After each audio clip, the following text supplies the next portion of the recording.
em 10 horas fornece 6.000 megawatts-hora.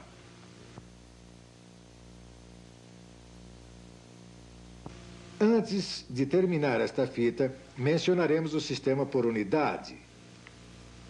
É prática comum entre o pessoal das empresas expressar tensão, corrente, impedância e potência como percentuais de algum valor base.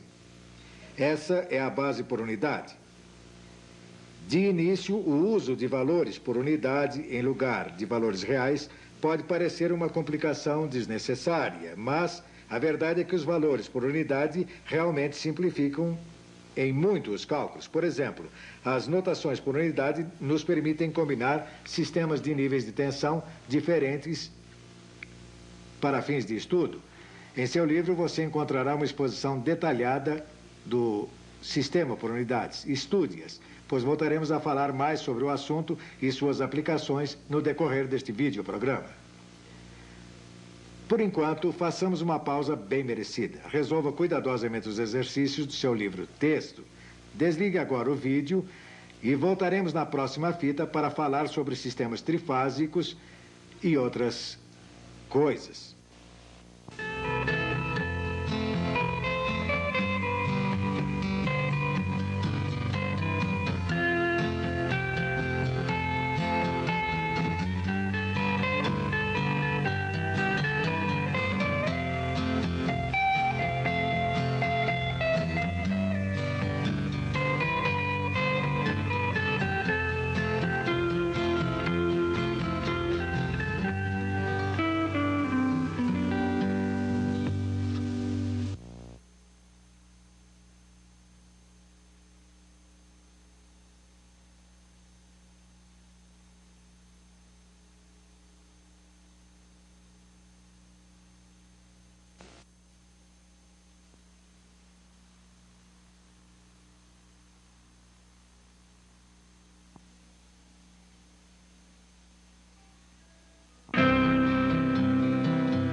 Olá.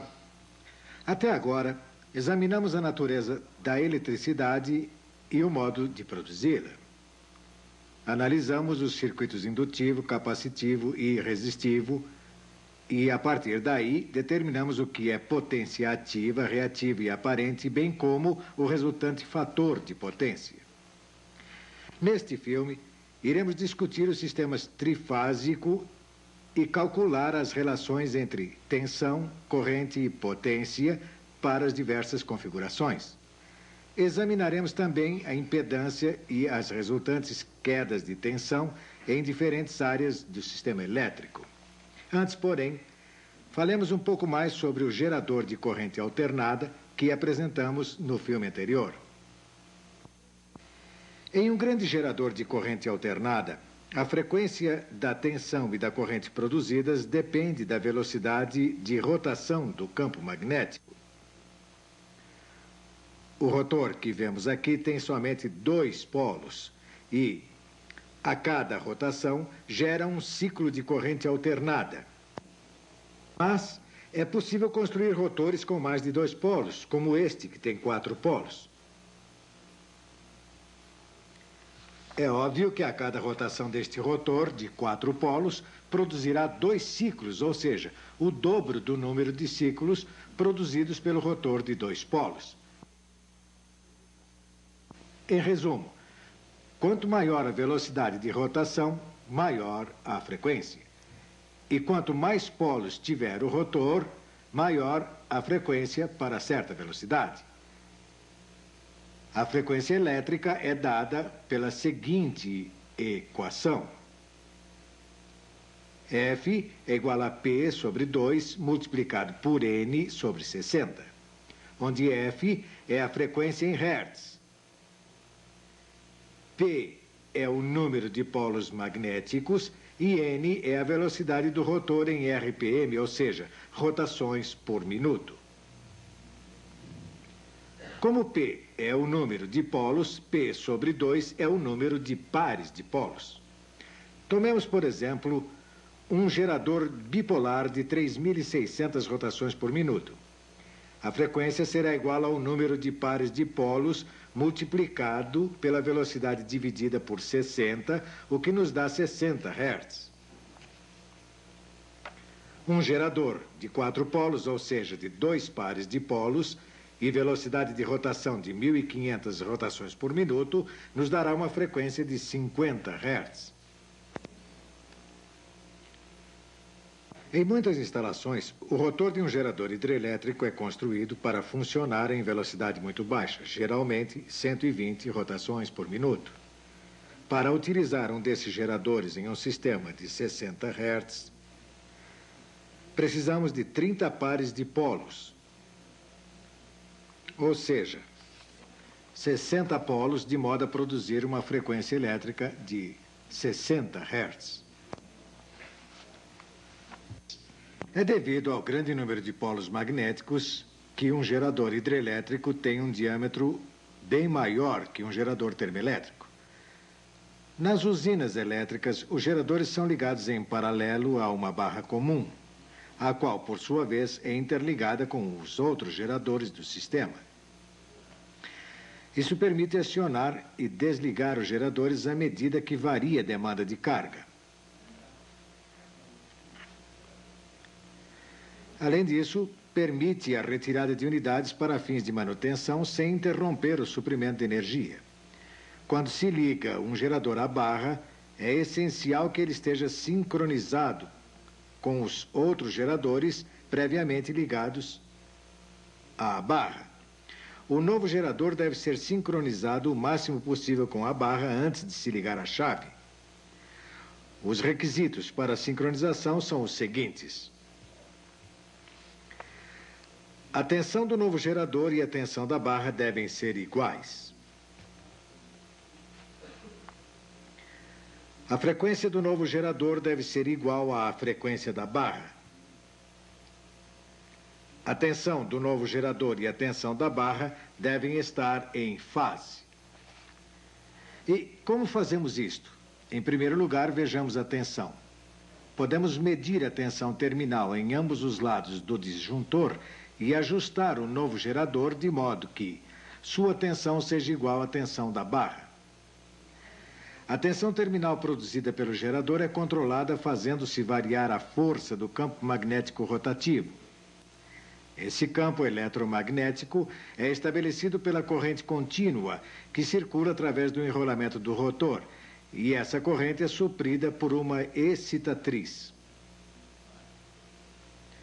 O regulador de tensão alternada do gerador simplesmente ajusta a corrente de excitação e esta, por sua vez, ajusta a produção de tensão alternada. E quanto à frequência? Como podemos ajustar a frequência do gerador que vamos ligar à barra? Consegue-se isto alterando-se muito levemente o ponto de ajuste do regulador, de modo a aumentar ou reduzir ligeiramente a velocidade de rotação. Este, porém, não é o único problema. Muitas vezes a frequência do novo gerador é igual à da barra, mas as duas tensões podem estar fora de fase. Aqui, por exemplo, as ondas de tensão têm uma defasagem de cerca de 60 graus. O sincroscópio mede a diferença de ângulo de fase, que é indicada por um ponteiro como este. Quando a diferença de frequência ou de velocidade é muito pequena, o ponteiro gira lentamente, indicando a diferença. Quando o ponteiro atinge a posição do meio-dia, a diferença de ângulo de fase é zero. As duas ondas de tensão coincidem e pode-se fechar o disjuntor, ligando-se o gerador à barra. Uma vez sincronizado e em linha, o novo gerador fixa-se nesse sincronismo e nele permanece, a não ser que ocorra alguma anormalidade. Até aqui, o nosso estudo da energia elétrica limitou-se a tensões e correntes geradas em uma única bobina, ou seja, a operação monofásica. Mas, como todos sabem, a energia elétrica é normalmente gerada, transmitida e distribuída sob a forma de energia trifásica. As instalações monofásicas que vemos em residências e pequenos estabelecimentos são apenas derivações do sistema trifásico básico. Os consumidores de maior porte, tanto industriais quanto comerciais, possuem instalações trifásicas e usam diretamente a energia suprida pela rede de distribuição trifásica. Há vários motivos importantes para a preferência pela energia trifásica. Um deles é simplesmente que os motores, geradores e transformadores trifásicos são mais baratos e mais eficientes que os equipamentos monofásicos. Além disso, as linhas de transmissão trifásicas são capazes de transmitir mais energia por peso e custo que uma linha monofásica. E como um circuito trifásico é apenas uma combinação de 3 circuitos monofásicos, todas as regras que vimos até agora referentes à tensão, corrente, potência, impedância, são válidas também para os circuitos trifásicos.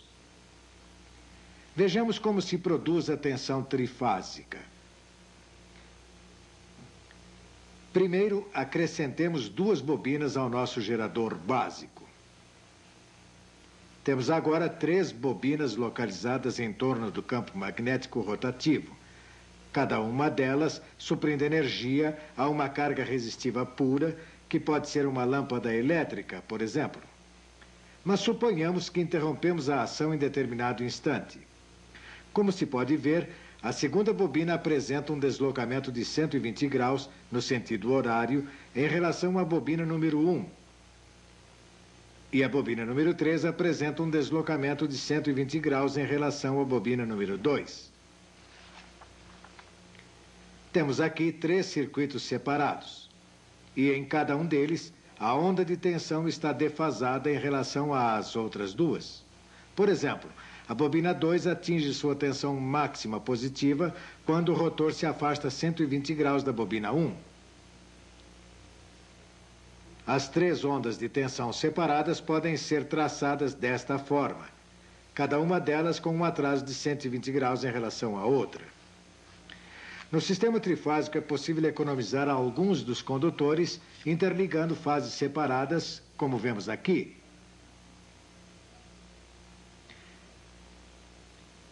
Este condutor comum, onde as fases se reúnem, é chamada de neutro e o ponto comum é designado pela letra N.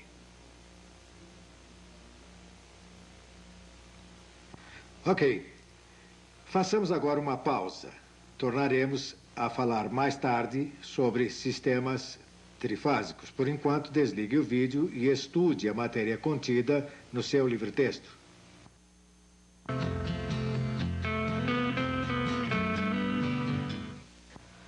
Bom, voltemos ao ponto em que interligamos as 3 fases do nosso gerador básico. Na realidade, temos aqui 3 geradores monofásicos ligados entre si para a operação trifásica. Chamaremos de 0 graus um instante de referência em que a tensão gerada na primeira bobina passa por 0 volts.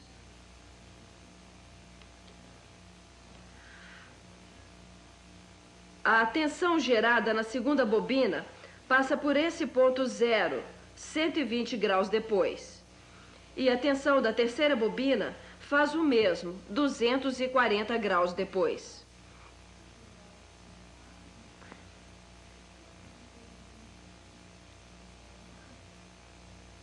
De fato, é possível conceber esse deslocamento angular entre as 3 tensões em termos de tempo. Na frequência de 60 Hz, a tensão completa um ciclo a cada 16,7 milésimos de segundo. Esse tempo corresponde, portanto, a 360 graus. Cada onda completa 1/3 de ciclo em 5,6 milésimos de segundo, o que corresponde a 120 graus. Assim, dizer que as três tensões estão deslocadas ou têm uma defasagem de 120 graus entre si é o mesmo que dizer que as ondas estão afastadas entre si por um intervalo de 5,6 milésimos de segundo, que é o tempo que o rotor leva para passar de uma bobina a outra.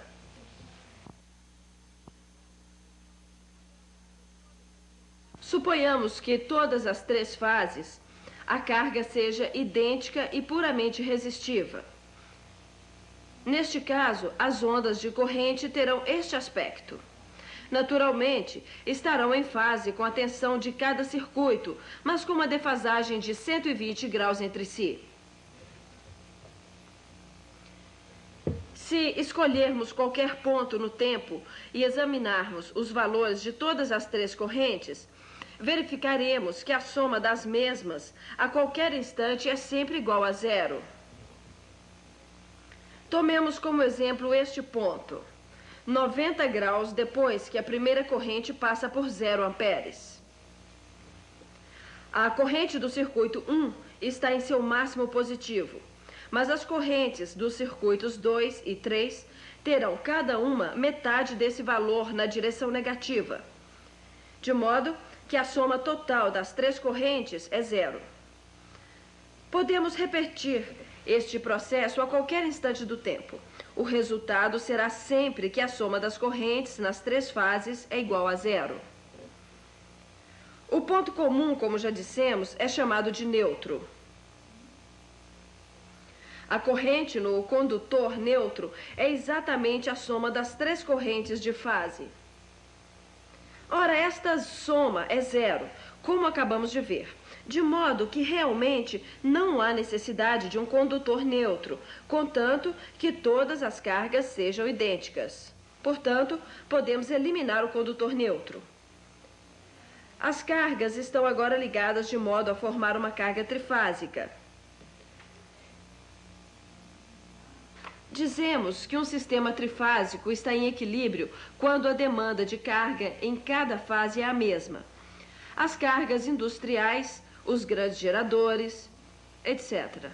são geralmente cargas trifásicas equilibradas, ligadas por apenas 3 condutores. Nos sistemas encontrados na prática, porém, existem também cargas extras em uma das fases, de sorte que há necessidade de um condutor neutro que ofereça um circuito de retorno a essa corrente monofásica.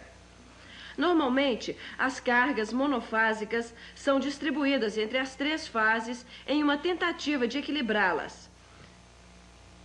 Mas, se a carga trifásica continua desequilibrada, a corrente que circula no neutro é a corrente em desequilíbrio, a qual é geralmente muito pequena.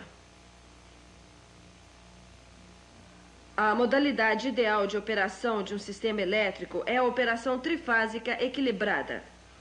Nos sistemas de transmissão, por exemplo, a linha trifásica consiste em 3 condutores ou feixes de condutores.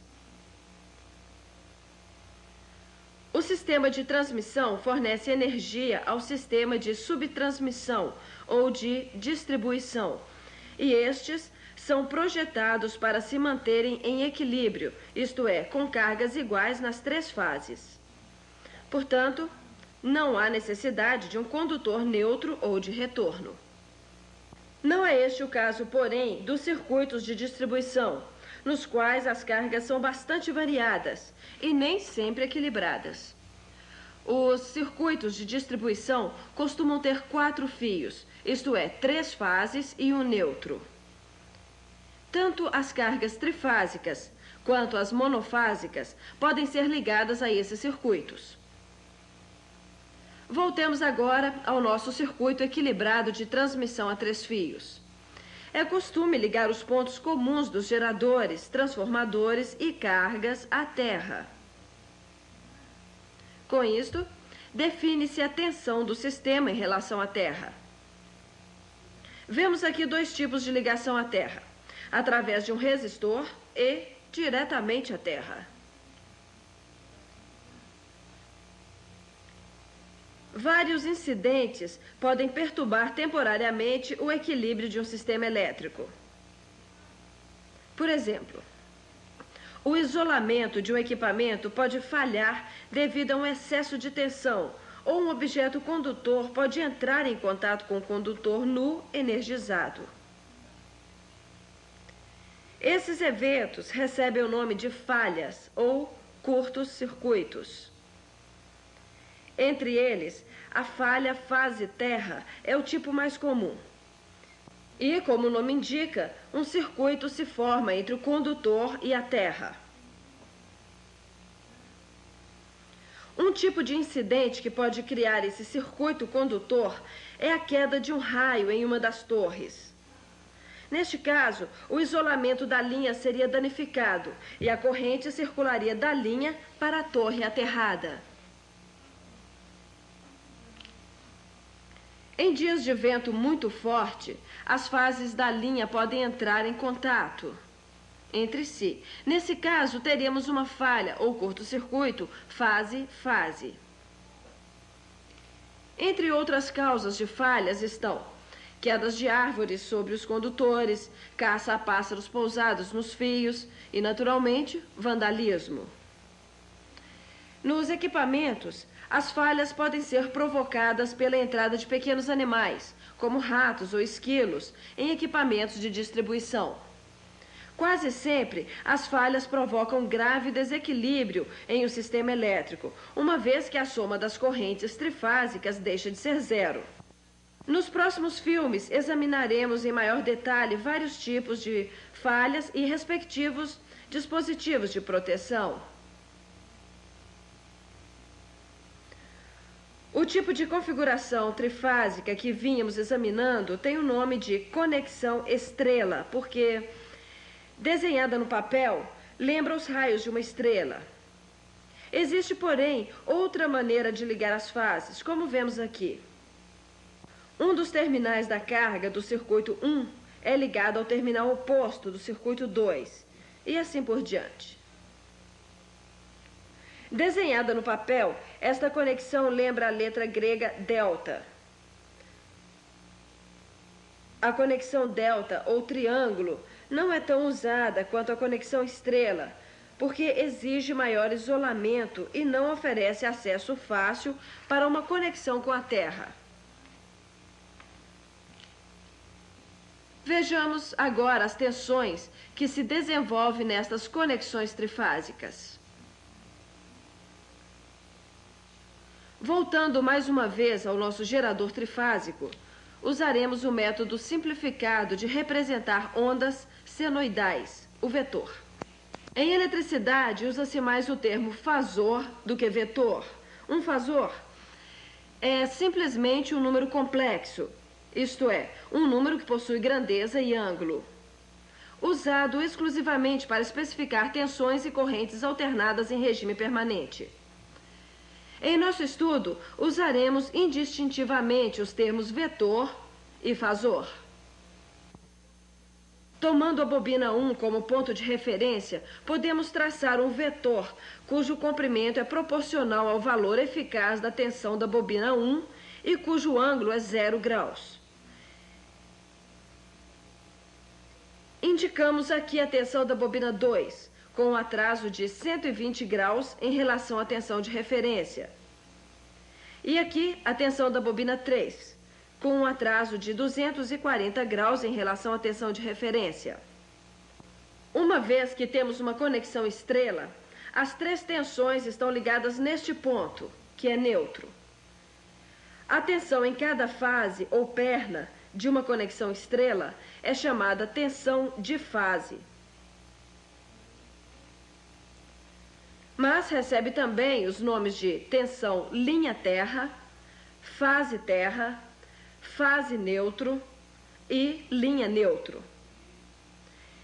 Em nosso diagrama, as três tensões separadas fase-neutro são representadas por V índice P1, V índice P2 e V índice P3. costuma-se designar as fases também pelas letras A, B e C. Neste caso, as tensões seriam chamadas de V índice PA, V índice PB e V índice PC. Mas qual o valor da tensão fase-fase? À primeira vista, pode parecer que a tensão fase-fase entre os terminais 1 e 3, que vemos aqui, é simplesmente o dobro da tensão de fase, ou seja, a soma aritmética dessas duas tensões. Mas é preciso lembrar que as tensões de fase têm uma defasagem de 120 graus entre si, de modo que precisamos somá-las vetorialmente. De fato, verificamos que a tensão fase-fase, que pode ser designada pelo símbolo V índice L, é igual à tensão fase neutro multiplicada por um fator, a raiz quadrada de 3, ou seja, 1,732.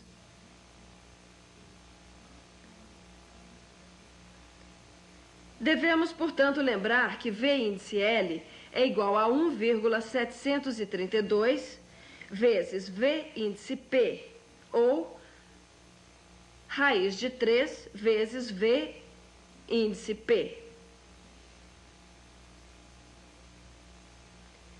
Inversamente, a tensão de fase é igual à tensão fase-fase dividida pela raiz de 3, ou seja, V índice L dividida por 1,732. Nos sistemas elétricos trifásicos, a tensão fase-fase é usada para designar a capacidade nominal dos diversos componentes do sistema. Por exemplo, em um sistema de transmissão de 345 kV, 345 kV é a tensão fase-fase. A tensão de fase ou tensão linha neutro é 345 dividido por 1,732. Cerca de 199 kV. Convém lembrar que tanto a tensão linha-linha quanto as tensões linha-neutro são especificadas em valores eficazes. Temos ainda muita coisa a falar sobre sistemas trifásicos, mas é hora de repassar a matéria do livro-texto. Estaremos de volta após o intervalo.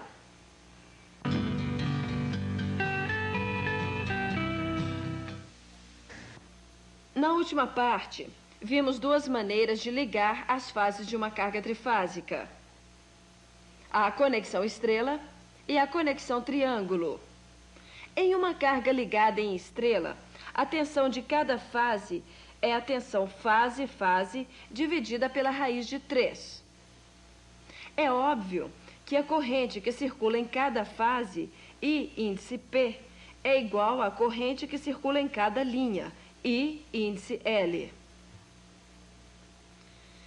Em uma carga ligada em delta, ocorre exatamente o oposto.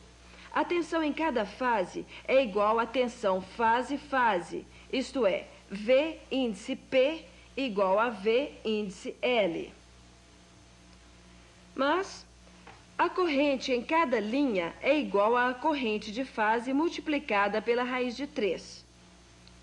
Em forma de equação, a corrente de linha I índice L é igual a 1,732 vezes I índice P, onde I índice P é a corrente de fase. Suponhamos que desejamos ligar 3 enrolamentos monofásicos de transformador a uma linha trifásica de 230 kV. Se ligássemos os enrolamentos em delta, a tensão em cada enrolamento seria de 230 kV. Mas, se ligarmos os enrolamentos em estrela, a tensão em cada enrolamento será de 230 kV divididos pela raiz de 3, ou seja, cerca de 133 kV. Portanto, o transformador ligado em delta exige isolamento para 230 kV, ao passo que o transformador ligado em estrela exige isolamento somente para 133 kV. É o que tínhamos a ver. Enquanto, no tocante à tensão e à corrente em sistemas trifásicos, vejamos agora a potência. Em nossa discussão da operação monofásica, verificamos que a potência aparente suprida a um circuito monofásico era simplesmente o produto da tensão pela corrente, ou seja, os volt-amperes. Na operação trifásica, o total de volt-amperes supridos ao sistema